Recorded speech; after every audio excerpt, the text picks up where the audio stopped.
Hello everyone, how are you. Welcome back to our channel commerce smart classes. आज हम marketing का एक most important topic that is models of marketing, जो कि PTT commerce का most important topic है, उसके बारे में स्टडी करेंगे। देखो, मॉडल्स ऑफ मार्केटिंग, मार्केटिंग के प्रतिमान, क्या क्या प्रतिमान है। तो सबसे पहला है उसमें model drip, DRIP drip. D stands for, D का मतलब क्या होता है डिफ्रेंशिएट, आर का मतलब क्या होता है री इन्फोर्स, आई का मतलब क्या होता है inform, and P stand for persuade. तो डी डिफ्रेंशिएट, डिफ्रेंशिएट का मतलब होता है कि अपने प्रोडक्ट को दूसरे प्रोडक्ट से अलग करना, डिफ्रेंशिएट करना। रीइंफोर्स करना, अपनी ब्रांड की जो अपना जो भी आपका प्रोडक्ट है, जो ब्रांड है, उसको रीइंफोर्स करना। ठीक है। उसके बाद पीपल को अपनी ब्रांड के बारे में बताना कि हमारी ये ब्रांड है। जैसे टाटा है, टाटा और ये लगा लो ताजमहल, दोनों ब्रांड। तो टाटा वाला क्या करेगा, ताजमहल से अपने प्रोडक्ट को अलग करेगा, डेट इज डिफ्रेंशिएट। उसके बाद लोगों को अपनी ब्रांड के बारे में बताएगा, ब्रांड के बारे में मैसेज देगा, डेट इज रीइंफोर्स। उसके बाद क्या करेगा, इन्फॉर्म करेगा। पहले ब्रांड के मैसेज देगा, फिर उसके बारे में अपनी ही जो उसकी पर्सनल ब्रांड है उसके बारे में इन्फॉर्म करेगा, फिर लोगों को परसुएट करेगा कि एक पर्टिकुलर वे में कि उसके प्रोडक्ट को लोग खरीदे। तो ये है ड्रिप मॉडल है मार्केटिंग का, differentiate, reinforce, inform and persuade. And second one is diffusion of innovation. Diffusion of innovation में 5 स्टेजेस होती हैं। जब भी कोई प्रोडक्ट मार्केट में आता है तो 5 स्टेजेस से होकर गुजरता है। सबसे पहले innovator, then early adopter, then early majority, then late majority, then laggards. देखो इनोवेटर, मान लो अब एप्पल का फ़ोन है, आईफोन 14 आ गया शायद, I don't know about that phone. तो इनोवेटर में होता है वो 1-2% लोग हैं जो फ़ोन को खरीदते हैं, मतलब महंगा फ़ोन है, ट्राई करते हैं, जो रिसर्च वगैरह करते हैं, वो इनोवेटर होते हैं। फिर अर्ली अडॉप्टर होते हैं, बहुत ही कम परसेंट में, मान लो 20 से 30% में होते हैं, जो कहते हैं कि हाँ ये जो नया फ़ोन आया है, पुराना फ़ोन है, 6-6 महीने में फ़ोन को बदलते रहते हैं। फिर अर्ली मेजॉरिटी के बारे में, अर्ली अडॉप्टर के बाद अर्ली मेजॉरिटी के लोग आते हैं, जैसे 35% लोग हैं, वो कहेंगे कि अब फ़ोन को ज़्यादा से ज़्यादा लोग खरीदेंगे। फिर लेट मेजॉरिटी, अर्ली मेजॉरिटी के बाद लेट, अब खरीद लिया, यूज़ कर लिया, जिनकी अच्छी मतलब रेपुटेशन है, जिसके पैसा अच्छा है, वो अर्ली मेजॉरिटी में आ जाएंगे, वो यूज़ कर लेंगे। उसके बाद बेचारा जो है, जिसके पास फिनेंशियल अच्छी नहीं है, जो लेट कमर्स में, लेट मेजॉरिटी में। लगार्ड्स तो बिल्कुल ही पिछड़े हुए लोग होते हैं, जब प्रोडक्ट बिल्कुल ही घिसा पिटा हो जाता है ना, बिल्कुल रद्दड़ हो जाता है, जिसको लोग खरीदते नहीं है, वो आते हैं लगार्ड्स के अंदर। ठीक है। उसके बाद होता है पीसो model. P stand for paid, E stand for earned, S stand for shared and O stand for owned. P paid करना किसके लिए, प्रमोशन के लिए, अपने प्रोडक्ट के प्रमोशन के लिए पे करना, जैसे एडवर्टाइजमेंट के लिए या पर्सनल सेलिंग में जो पे किया जाता है उसे बोलता है पेड। उसके बाद अर्न करना सोशल मीडिया। अब आपने क्या कर दिया, पे कर दिया। ठीक है, अब आपने पे कर दिया, तो पे करेंगे तो अब लोगों को आपके प्रोडक्ट के बारे में पता चल जाएगा, वो अर्न कर, अब उससे कमाना, लोग आपके प्रोडक्ट को खरीदेंगे तो उससे क्या करना, अर्न करना, किससे, सोशल मीडिया के थ्रू। उसके बाद शेयर करना, अपने प्रोडक्ट को थर्ड पार्टी को बताना, ऑन या फिर खुद की ही वेबसाइट बना लेना। क्या करना, खुद की वेबसाइट बना लेना। जैसे होते हैं ना प्रोडक्ट की वेबसाइट्स होती हैं, वो उस प्रोडक्ट की वेबसाइट पर जाकर प्रोडक्ट को खरीदा जा सकता है। तो यह खुद की वेबसाइट बना, या तो पे करके प्रमोशन करना, या सोशल मीडिया के माध्यम से अर्न करना, या थर्ड पार्टी को बताना, या फिर खुद की वेबसाइट बना लेना, that is PESO model. And the fourth model is AMEC integrated evolution framework. इस मॉडल के अंदर बेटा 7 टाइटल्स को शामिल किया गया है, 7 टाइटल इंक्लूड किए गए हैं। First is objective, second is input, third is activities, fourth is output, fifth is outtake, sixth is outcome and seventh is impact. देखो, सबसे पहले आप कोई भी क्या करते हो, ऑब्जेक्टिव सेट करते हो। ठीक है, ऑब्जेक्टिव सेट करते हो कि ये ऑब्जेक्टिव है, उसके बाद उसके अंदर इनपुट डालते हो, देन एक्टिविटीज करोगे, परफॉर्म करोगे, प्रोसेस होगा, देन आउटपुट निकल के आएगा, फिर आउटटेक होगा, उसको आप ले जाओगे, फिर उसके आउटकम्स निकल के आएंगे, और फिर उसका क्या इम्पैक्ट पड़ता है। ये 7 टाइटल्स रहते हैं जो एमेक इंटीग्रेटेड मॉडल में शामिल किए गए हैं। आप खुद ही सोचना कि सबसे पहले कोई भी होता है, किसी भी चीज़ के लिए ऑब्जेक्टिव सेट किए जाते हैं, फिर उसके लिए इनपुट डाला जाता है, then activities, then output, then outtake, then outcome, then impact. ठीक है। फिर होता है गोस्ट मॉडल, गोस्ट फ्रेमवर्क। सबसे पहले this model is given by Peter Goldwitzer. ये मॉडल है जो गोस्ट मॉडल है, ये पीटर गोल्डविट्जर ने दिया था। जो पीटर गोल्डविट्जर है वो कहते हैं कि जो हाई लेवल कोई प्रोडक्ट होता है उसकी हाई लेवल डिटेल्स है वो लो लेवल डिटेल से क्या होती है, अलग होती हैं। ठीक है। और उसी के अकॉर्डिंग क्या लिया जाता है, एक्शंस लिया जाता है। जो गोस्ट मॉडल है उसमें 4 वर्ड है, GOST। जी का मतलब क्या होता है, गोल्स। ओ का मतलब क्या होता है, objective. S stand for strategy and T stand for tactics. अब देखो वो क्या कहता है, गोल विट्जर कहता है कि सबसे पहले अपने गोल को सेट करो कि आपको क्या अचीव करना है। सबसे पहले एक मार्केटर होता है, एक सेलर होता है, उसको अपने गोल्स को अचीव करना चाहिए कि उसको गोल को सेट करना चाहिए कि उसे क्या अचीव करना है। उसके लिए ऑब्जेक्टिव बनाने चाहिए। फिर ऑब्जेक्टिव को अचीव करने के लिए स्ट्रेटेजी बनानी चाहिए कि किस स्ट्रेटेजी से हम इसको how will we achieve our objective, हम कैसे अपने ऑब्जेक्टिव्स को अचीव कर सकते हैं, उसके लिए स्ट्रेटेजी बनानी चाहिए। And then T for tactic. Tactic में कौन सी टेक्निक को इम्प्लीमेंट करना चाहिए, कौन सी टेक्निक बेस्ट टेक्निक है। हमारे पास बहुत सारी टेक्निक्स होती है, बहुत सारी स्ट्रेटेजी होती है, तो उसके लिए कौन सी ऐसी टेक्निक है जो स्ट्रेटेजी को क्या करेगी, इम्प्लीमेंट करेगी, स्ट्रेटेजी पे सुइटेबल होगी। तो ये होता है गोस्ट मॉडल, जो कि पीटर गोल्डविट्जर ने दिया था। और मेनली आपको इनकी क्या है, फुल फॉर्म लर्न करनी है, जैसे कि G stand for goal, O stand for objective, S stand for strategy and T stand for tactics. ठीक है। उसके बाद है सिनेक गोल्डन सर्कल। आपको ये मॉडल्स आपने सुने हैं आज से पहले, नहीं सुने होंगे, बिल्कुल नहीं है। और चाहे आप नेट का एग्जाम दे लो, चाहे कोई भी HPSC PGT का स्क्रीनिंग का है, DSSS इन्हीं मॉडल्स में से क्वेश्चन आता है। और क्वेश्चन सिर्फ ये होता है कि किसने दिए हैं और क्या इनके एब्रीविएशन। G का मतलब क्या है गोस्ट मॉडल में, या फिर कोई भी, बस इनके ये आता है और ज़्यादा इसके अंदर डीप में नहीं पूछा जाता।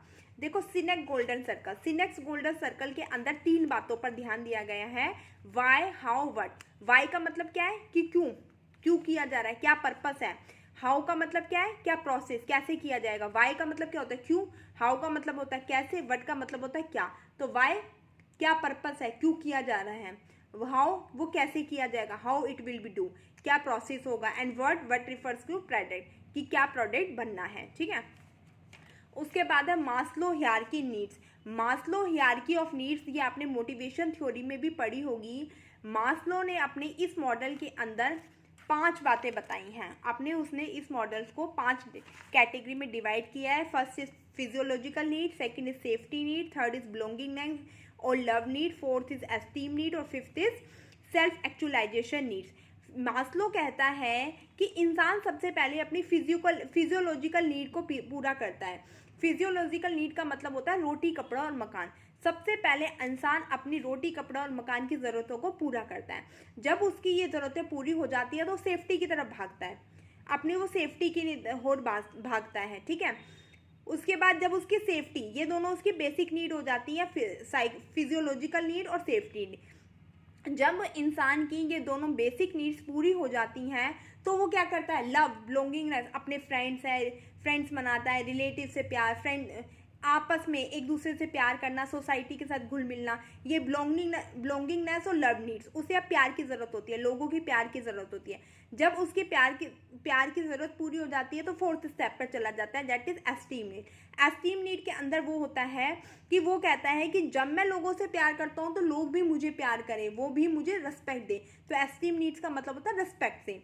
और सेल्फ एक्चुअलाइजेशन नीड्स का मतलब होता है कि वो अपनी फुल पोटेंशियल को एक्सेप्ट कर ले, मतलब वो अंबानी बन जाए। जैसे होता है ना कि मतलब वो सोचता है कि बस अब मैं अंबानी बन जाऊँ, मैंने अपनी चारों ज़रूरतों को पूरा कर लिया, अब मुझे अंबानी बनना है। तो ये है मास्लो हायरार्की की, ये मोटिवेशन थ्योरी भी है और ये मार्केटिंग के अंदर भी इन्होंने मॉडल दिया है। तो ध्यान रखना बच्चे, इसमें एस्टेट में आया था कि जो हमारी सेल्फ एक्चुअलाइजेशन नीड है वो कैसी नीड है, तो वह कैसी नीड है, सेल्फ फुलफिलमेंट नीड है। और मास्लो की जो थ्योरी है वो नीचे से स्टार्ट होती है, फिजियोलॉजिकल, सेफ्टी, बिलोंगिंगनेस, एस्टीम और सेल्फ एक्चुअलाइजेशन।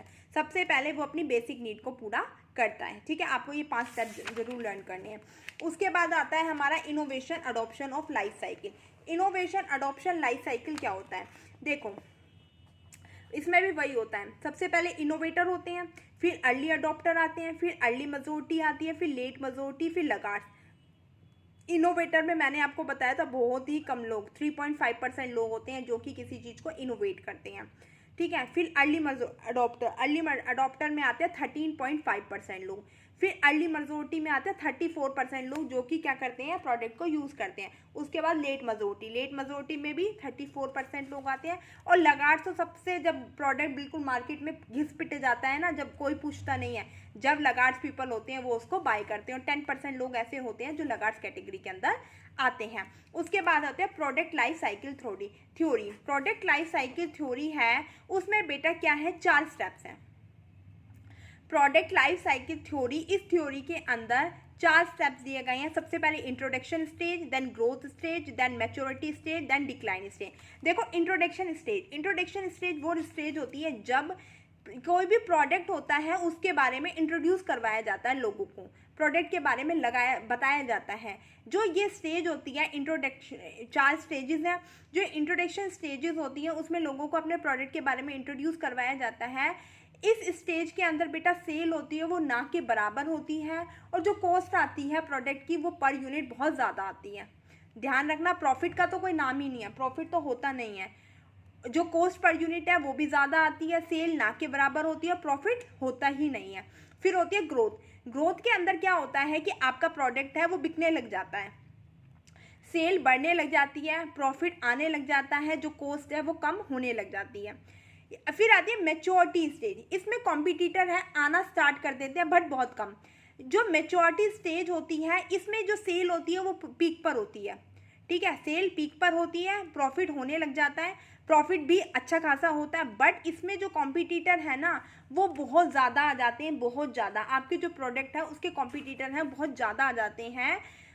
उसके बाद जो डिक्लाइन स्टेज होती है वो डिक्लाइन स्टेज वो स्टेज होती है जब प्रोडक्ट होता है मार्केट में से बाहर जाने लग जाता है ड्यू टू कॉम्पिटिटर आते हैं, अपने प्रोडक्ट को लाते हैं, उसकी कॉस्ट कम रखते हैं, जिससे कस्टमर होते हैं उन कॉम्पिटिटर के प्रोडक्ट को खरीदते हैं, और ये प्रोडक्ट होता है हमारा वो मार्केट से जाने की स्टेज पर आ जाता है, मतलब वो मार्केट में अब लाइव नहीं कर सकता। तो ये डिक्लाइन स्टेज होती है जब प्रोडक्ट है मार्केट से निकल जाता है, ठीक है। इंट्रोडक्शन में तो आप इंट्रोड्यूस करोगे, ग्रोथ में आपकी सेल होगी, प्रॉफिट होगी, कॉम्पिटिटर बहुत लेस कॉम्पिटिटर होता है। इसमें आपको प्रॉफिट अच्छा खासा हो रहा है, सेल भी हो रही है, बट कॉम्पिटिटर बहुत ज़्यादा बढ़ते जा रहे हैं। इसमें मतलब ये होता है कि सेल आपकी ना पीक पर होकर नीचे होने लग जाती है, मतलब ऐसे करके नीचे आने लग जाती है, और डिक्लाइन में तो बिल्कुल नीचे चली जाती है। उसके बाद है BCG मैट्रिक्स और ग्रोथ शेयर रिलेटिव। देखो जो BCG मैट्रिक्स है इसे ग्रोथ शेयर रिलेटिव मैट्रिक्स भी कहते हैं। BCG मैट्रिक्स का मतलब है बूस्टन कंसल्टेंट ग्रोथ मैट्रिक्स। दोबारा बता रही हूँ, बूस्टन कंसल्टेंट ग्रोथ मैट्रिक्स। इसमें से हर एग्जाम में, चाहे PGT कॉमर्स का कोई भी एग्जाम हो, हर एग्जाम में इसमें से क्वेश्चन, इस मैट्रिक्स में से ऊपर वाला जो मॉडल है प्रोडक्ट लाइफ साइकिल थ्योरी और ऊपर वाला, इन तीनों में से तो आना ही आना है क्वेश्चन, और इसमें से तो मोस्ट प्रोबेबली आता ही आता है। देखो BCG के फुल फॉर्म बता देती हूँ, बूस्टन कंसल्टेंट ग्रोथ मैट्रिक्स, और इसको ग्रोथ शेयर रिलेटिव मैट्रिक्स भी कहते हैं। देखो इसमें जो हम हॉरिजॉन्टली हैं, यहाँ पर हम दिखाते हैं मार्केट का शेयर, क्या दिखाते हैं, मार्केट के शेयर का रेट दिखाते हैं, और यहाँ पर वर्टिकली में दिखाते हैं मार्केट का ग्रोथ रेट। ध्यान रखना, जो हमारा वर्टिकली होता है वहाँ पर हम मार्केट ग्रोथ रेट दिखाते हैं, और जो हॉरिजॉन्टली होता है वहाँ पर हम मार्केट का शेयर रेट दिखाते हैं। अब देखो सबसे पहले मैं आपको बताती हूँ क्वेश्चन मार्क लगता है, कब लगता है क्वेश्चन मार्क, जब आपकी शेयर की वैल्यू क्या होती है, लो होती है, परंतु ग्रोथ रेट होता है वो हाई होता है। ध्यान रखना, शेयर की वैल्यू लो है बट मार्केट रेट हाई है तो क्या लगेगा, क्वेश्चन मार्क। अब स्टार को आपको ट्रिक से लर्न करना है। स्टार कब मिलता है, जब आप 100% होते हो, जब आपके मार्क्स होते हैं 10 आउट ऑफ 10 आते हैं तो मैम क्या देती है, स्टार देती है। स्टार कब मिलता है, जब आपकी परफॉर्मेंस आउट ऑफ कंट्रोल होती है। तो इसमें भी स्टार, जब आपका हाई तो मार्केट रेट है और हाई आपका ग्रोथ रेट है तो क्या होगा, स्टार। समझने रखना। और आपको 0 कब मिलता है, जब आपकी परफॉर्मेंस बहुत डाउन होती है। तो परफॉर्मेंस कब डाउन होगी, जब डॉग आएगा, जब डॉग आएगा तो परफॉर्मेंस डाउन हो जाएगी। तो इसमें आपका लो ही तो मार्केट रेट होता है और लो ही आपका ग्रोथ रेट होता है। ध्यान रखना बेटे, स्टार में आपका दोनों चीज़ हाई होती है, डॉग में आपके दोनों चीज़ लो होती है। और जब क्वेश्चन मार्क है, क्वेश्चन मार्क में देखो आपको पता है कि प्राइस की वैल्यू स्टार्टिंग में क्या होती है, शेयर की वैल्यू कम होती है। तो इसमें शेयर की वैल्यू कम होगी बट ग्रोथ रेट हाई होगा। और जैसे ही ये कैश काउ में पहुंचेगा, इसे बोलते हैं कैश काउ, जैसे ही कैश काउ में पहुंचेगा इसकी शेयर की वैल्यू तो बढ़ जाएगी बट ग्रोथ रेट क्या होने लग जाएगा, कम होने लग जाएगा। आई थिंक आपको ट्रिक के थ्रू लर्न हो गया होगा। स्टार में दोनों चीज़ हाई है, डॉग में दोनों चीज़ कम है, और शेयर की वैल्यू जब कम होती है तो क्या होता है, क्वेश्चन मार्क होता है, और शेयर की वैल्यू जब बढ़ जाती है तो कैश काउ होती है। That is the BCG matrix model, boost and consultant growth model, ठीक है। और ये मॉडल हमारा दिया गया था ब्रूस डी हंडरसन ने। किसने दिया था? ब्रूस डी हंडरसन ने। उसके बाद होता है band framework. Band, B for budget, A for authority, N for need and T for timing. अब बजट, सबसे पहले आप बजट सेट, अपना कोई भी प्रोडक्ट बनाओगे उससे पहले क्या सेट करोगे? बजट सेट करोगे। एबिलिटी टू स्पेंड, कितना हमारी एबिलिटी है खर्च करने के लिए। अथॉरिटी, कौन डिसीजन लेगा, कौन डिसीजन लेने वाला है। नीड, क्या प्रॉब्लम है, किस चीज़ की हमें ज़रूरत है अर्जेंटली। फिर टाइमिंग, कि कब तक हमारा जो सॉल्यूशन है वो पूरा हो जाएगा। बैंड फ्रेमवर्क के अंदर आप 4 चीज़ों को ध्यान रखोगे कि हमारा क्या बजट है, उस बजट को लेके कौन डिसीजन लेगा, फिर उसके बाद हमारी अर्जेंट में उस पूरा करने के लिए बजट के अंदर क्या नीड है, क्या प्रॉब्लम है, उसको किस टाइम पर पूरा किया जाएगा। That is A band framework, band model कहते हैं इसे, ठीक है। उसके बाद है मार्केटिंग फनल मॉडल। क्या बोलते हैं? Marketing funnel model. इसके अंदर टोफू, मोफू, बोफू। टोफू, मोफू, बोफू। टोफू का मतलब है टॉप ऑफ फनल, मोफू का मतलब है मिडल ऑफ फनल, और बोफू का मतलब है बॉटम ऑफ फनल। अब देखो, आपने देखा होगा जब भी आपका जग भरता है तो उसके जो बॉटम होता है उसमें कम होता है पानी, टॉप में ज़्यादा होता है, मिडल में मीडियम होता है। तो जब टॉप ऑफ द फनल में जो आपका वॉल्यूम होता है, पानी का वॉल्यूम होता है, वो ज़्यादा होती है, और जिसमें उसकी वैल्यू होती है वो क्या होती है? कम होती है। मिडल में क्या होती है? वॉल्यूम तो टॉप फनल से कम होगा बट उसकी वैल्यू उससे ज़्यादा होगी। और बॉटम में पानी तो ना के बराबर होएगा, मतलब वॉल्यूम तो बिल्कुल लो होगा, लोवेस्ट वॉल्यूम होगा, बट उसकी वैल्यू क्या होगी? हाई होगी। आपने खुद देखा होगा जब पानी ऊपर भरा होता है तो वैल्यू कम होती है, वॉल्यूम ज़्यादा होता है। इसमें हाईएस्ट से ज़्यादा होता है, मिडल से कम होता है, और मिडल में वॉल्यूम बिल्कुल ही कम होएगा और वैल्यू होगी वो ज़्यादा होगी। इसे बोलते हैं मार्केटिंग फनल मॉडल। उसके बाद होता है AARRR period matrices. AARRR period matrix, ठीक है। ए का मतलब क्या है? एक्विजिशन। एक्वायर का मतलब क्या होता है? अर्जित करना। अर्जित करने के लिए एक्टिव होना, सक्रिय रहना, रिटेन करना, रिटेंशन का मतलब धारण करना, रेफर करना, दूसरों को बताना, और रेवेन्यू मतलब प्रॉफिट को अर्न करना। AARRR, A stand for acquisition, second A stand for activation, R stand for retention, next R stand for referral, and next R stand for revenue. अब इस मॉडल को जो दिया गया था वो है डेव MC क्लर्क ने दिया था। इस मॉडल में देखो क्या कहते हैं? एक्वायर करना। एक्वायर, अब हम किसी चीज़ को एक्वायर करते हैं। मान लो मुझे क्या चाहिए? मुझे एक स्मार्ट वॉच चाहिए, ठीक है। अब टाइटन की स्मार्ट वॉच चाहिए, तो हाउ यूज़र फाइंडर, मैं पहले यूज़ करूँगी कि जो यूज़र्स हैं वो कैसे ढूंढेंगे। अब मैं यूज़र हूँ, मुझे स्मार्ट वॉच चाहिए, तो मैं कैसे उससे ढूंढूंगी? That is the acquisition. Acquisition में आता है कि इस मॉडल में जो मार्केटर होता है वो सोचता है कि हमारी जो प्रोडक्ट है उसको जो बायर होता है वो कैसे एक्वायर करेगा। How users find us, users कैसे उसको ढूंढेगा, उसके लिए क्या एक्टिवेशन लेगा, क्या स्टेप लेगा। Do users have a great first experience, क्या यूजर का जो मैं हमारे प्रोडक्ट खरीदेगा उसके लिए एक फर्स्ट एक्सपीरियंस होगा, क्या वो पहली बार हमारे प्रोडक्ट को खरीदेगा, उसका जो एक्सपीरियंस होगा हमारे प्रोडक्ट के साथ वो अच्छा होगा। अब फिर हम सोचेंगे कि क्या हमारे प्रोडक्ट का एक्सपीरियंस उसका अच्छा होगा, तो क्या वो उसको बार बार खरीदेगा, क्या वो रिटेन मतलब धारण करना, क्या वो उस प्रोडक्ट को खरीदने के लिए बार बार आएगा। Referral, how do you make money, अब वो बार बार आएगा तो हम उससे पैसे कैसे कमाएंगे, और पैसे कमाएंगे, अब पैसे कमा लिया फिर क्या वो दूसरों को भी बताएगा हमारे प्रोडक्ट के बारे में। इन 5 बातों का बारे में ध्यान दिया जाता है कि कैसे वो प्रोडक्ट को ढूंढेगा, कैसे क्या उसका एक्सपीरियंस होगा, क्या वो बार बार उस प्रोडक्ट को खरीदेगा, कैसे मनी अर्न करेंगे, और कैसे वो दूसरों को बताएगा। एक्वायर करना, एक्टिवेट करना, रिटेंशन करना, रिफरल करना, रिवेन्यू। उसके बाद होता है race model. Race, R stand for reach, reach मतलब पहुंचना। A stand for act, act करना, प्रतिक्रिया करना। C stand for convert, convert मतलब कन्वर्जन करना, बदलना। एंगेज, एंगेज का मतलब होता है बिजी रखना। Reach, act, convert, engage. R for reach, A for act, C for convert, E for engage. देखो 4 बातें बताई गई हैं। सबसे पहले क्या होगा, आपने कोई भी अपना गोल है उसको प्लान कर लिया, सबसे पहले अपना प्लान कर लोगे। उसके बाद रीच, कि आप ग्रोइंग योर ऑडियंस, अपनी ऑडियंस तक पहुंचना। जो आपका प्लान है, आपने प्लान बना लिया, मान लो आपको कोई प्रोडक्ट बनाने का प्लान है, सबसे पहले रीच का मतलब है कि जो आपकी ऑडियंस है उस तक पहुंचना, ठीक है, उसके एक्ट करना, उनके साथ कन्विंस करना, उनके साथ बातें करना, उनको अपने प्रोडक्ट की क्वालिटीज़ के बारे में बताना। Convert, turning interest into sale. अब उनको प्रोडक्ट के बारे में बता दिया, बताने से ही काफ़ी नहीं होगा, उनको कहना कि वो आपको आपके प्रोडक्ट को खरीदे, उनके जो इंटरेस्ट को सेल में बदलना, और एंगेज, उनको बिजी रखना कि वो बार बार आपके प्रोडक्ट को खरीदे। क्या बोला मैंने? देखो, सबसे पहले आप अपने प्लान बनाएंगे कि आपका क्या गोल है। उस प्लान को बनाने के लिए उस प्लान को बनाने के बाद आप रीच करेंगे। रीच में आप क्या करेंगे? अपनी ऑडियंस तक पहुंचेंगे कि आपके कौन कौन से कस्टमर बन सकते हैं, उनके साथ एक्ट करेंगे, उनको कन्विंस करेंगे, फिर उनको कन्वर्ट करेंगे कि वो आपके प्रोडक्ट को खरीदे, फिर उनको बिजी रखेंगे कि बार बार आपके प्रोडक्ट को खरीदे। तो this is a race model. कौन सा मॉडल है ये? Race model.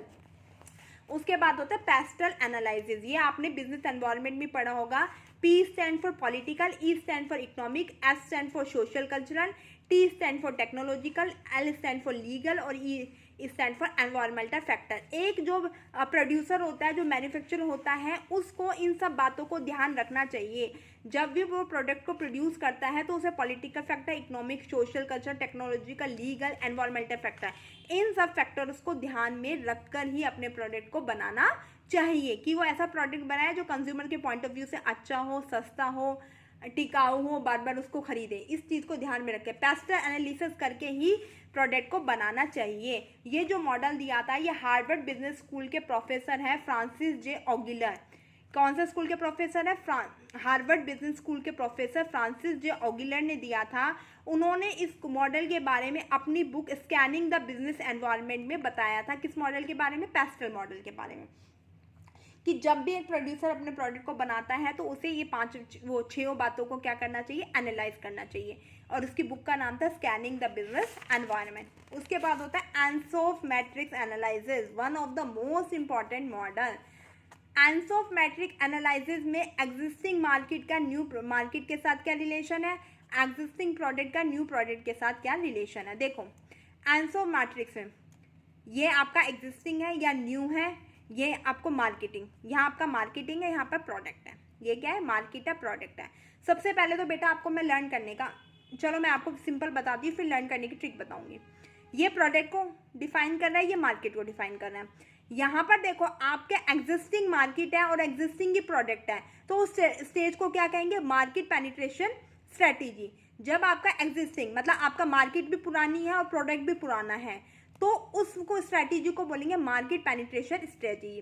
बट जब आपका स्ट्रैटेजी, जब आपका जो मार्केट है वो तो पुरानी है, बट आपका जो प्रोडक्ट है वो नया है, तो उसे बोलेंगे product development strategy. Third one is, जब आपकी मार्केट, अब आप नई मार्केट में जा रहे हो परंतु पुराना ही प्रोडक्ट को लेकर जा रहे हो, तो उसे बोलेंगे मार्केट डेवलपमेंट स्ट्रैटेजी। जब आपका प्रोडक्ट भी नया है और मार्केट भी नई है, तो उसे बोलेंगे डाइवर्सिफिकेशन स्ट्रैटेजी। अब देखो, लर्न करने का मैं एक तरीका बताती हूँ आपको। जब आपका प्रोडक्ट नया होगा तो प्रोडक्ट को डेवलप करेंगे, और जब मार्केट नहीं होगी तो मार्केट को डेवलप करेंगे। तो जब प्रोडक्ट नया है, जब प्रोडक्ट आपका नया है तो प्रोडक्ट डेवलपमेंट स्ट्रैटेजी लगाएंगे, और जब मार्केट नहीं है तो मार्केट डेवलपमेंट स्ट्रैटेजी लगाई जाएगी। ठीक है, जब प्रोडक्ट नया है तो प्रोडक्ट डेवलपमेंट स्ट्रैटेजी, और मार्केट नहीं है तो मार्केट डेवलपमेंट स्ट्रैटेजी लगाई जाएगी। अब देखो, ये दोनों बचे। जब आपका नया प्रोडक्ट होगा और नई मार्केट होगी तो रिस्क ज़्यादा होगी, तो डाइवर्सिफिकेशन स्ट्रैटेजी, ये वो स्ट्रैटेजी होती है जिसमें रिस्क बहुत ज़्यादा होती है। नया ही प्रोडक्ट है, नई मार्केट है, तो उसे बोलेंगे डाइवर्सिफिकेशन। और जब आपकी एग्जिस्टिंग प्रोडक्ट है, एग्जिस्टिंग वो है, तो उसे बोलेंगे मार्केट पेनिट्रेशन स्ट्रैटेजी। ठीक है, मार्केट पेनिट्रेशन स्ट्रैटेजी में आपका प्रोडक्ट भी पुराना है और मार्केट भी पुरानी है, और जब दोनों चीज़ नहीं है तो डाइवर्सिफिकेशन के अंदर जो रिस्क होती है बहुत ज़्यादा होती है। ठीक है, उसके बाद आता है porters 5 model, forces model. Porter के द्वारा माइकल पोर्टर ने 5 फोर्सेस मॉडल दिए थे। देखो क्या कहता है, this model is given bye, सबसे पहले ये मॉडल माइकल पोर्टर ने दिया था। इस मॉडल को उसने 5 स्टेज में कैटेगरी में डिवाइड किया, 5 स्टेजेस बताई हैं। Bargaining power of buyer, bargaining power of supplier, threat of new entrant, threat of substitute product, competitive revolving. देखो, बार्गेनिंग पावर ऑफ बायर क्या कहता है कि बायर की बार्गेनिंग पावर कैसी है, आपके प्रोडक्ट को खरीदने के लिए बायर की बार्गेनिंग पावर कैसी है, वो किस हद तक बार्गेनिंग करवा सकता है, ठीक है, वो किस हद तक बार्गेनिंग करवा सकता है। इसमें देखते हैं बार्गेनिंग पावर ऑफ बायर कि जैसे आप मान लो कस्टमर है, कई कस्टमर तो ऐसे हैं कि इंटरनेट आप बोलो कि ये चीज़ 700 की है तो वो कहेंगे नहीं 200 में दे दो। तो बार्गेनिंग पावर पे डिपेंड करता है कि कोई कस्टमर प्रोडक्ट की कितनी बार्गेनिंग करवा सकता है। बार्गेनिंग पावर ऑफ सप्लायर, और सप्लायर के ऊपर डिपेंड कर सकता है कि वो कितनी क्या कर सकता है, बार्गेनिंग कर सकता है। थ्रेट ऑफ न्यू एंट्रेंट, कोई दूसरे प्रोडक्ट का मार्केट में आने का डर, उसके बारे में बात की थी। थ्रेट ऑफ सब्स्टिट्यूट प्रोडक्ट, कोई अपने ही प्रोडक्ट जैसा दूसरे प्रोडक्ट का आने का डर। इसमें तो न्यू एंट्रेंट के अंदर तो कोई भी न्यू एंट्रेंट मतलब कोई कॉम्पिटिटर आ रहा है, इसके अंदर अपने प्रोडक्ट की जगह कोई दूसरा प्रोडक्ट आ रहा है, कॉम्पिटिटिव रिवाइवरी, इंडस्ट्रियल को लेके कोई भी मतलब डर है। तो ये 5 स्टेजेस के बारे में माइकल पोर्टर ने अपने मॉडल में बात की थी। That is a porters 5 forces model. इस मॉडल को कहते हैं पोर्टर 5 फोर्सेज मॉडल। इसमें आपको क्या होता है, एस्टेट में तो मोस्टली ऐसा क्वेश्चन आता था कि जैसे 4 हैं तो इसमें से 3 दे देते तो एक दूसरे मॉडल का दे देते थे, तो पूछते रहते कि कौन सा पोर्टर के 5 मॉडल से रिलेटेड नहीं है, ठीक है। उसके बाद होता है SWOT analysis. SWOT, S stand for strength, W stand for weakness, O stand for opportunity, T stand for threat.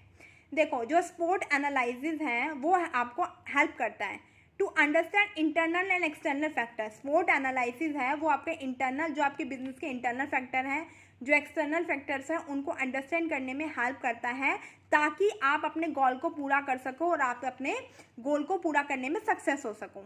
आपको अगर अपने बिजनेस में पता चल गया कि मेरा ये कॉम्पिटिटर है, मेरे को इसको ऐसे हराना है, अपने बिजनेस को ऐसे एक्सप्लेन करना है, तो आप अपने गोल को क्या कर सकते हो, अचीव कर सकते हो। तो इसके लिए जो SWOT एनालाइजर वो आपको हेल्प करता है कि आप इंटरनल फैक्टर को भी और एक्सटर्नल फैक्टर को दोनों को इस मॉडल के थ्रू क्या कर सकते हो, एनालाइज कर सकते हो। देखो ये कैसा है, ये ग्रिड बेस्ड मार्केटिंग मॉडल है। जो SWOT एनालिसिस मॉडल है वो ग्रिड बेस्ड मार्केटिंग मॉडल है।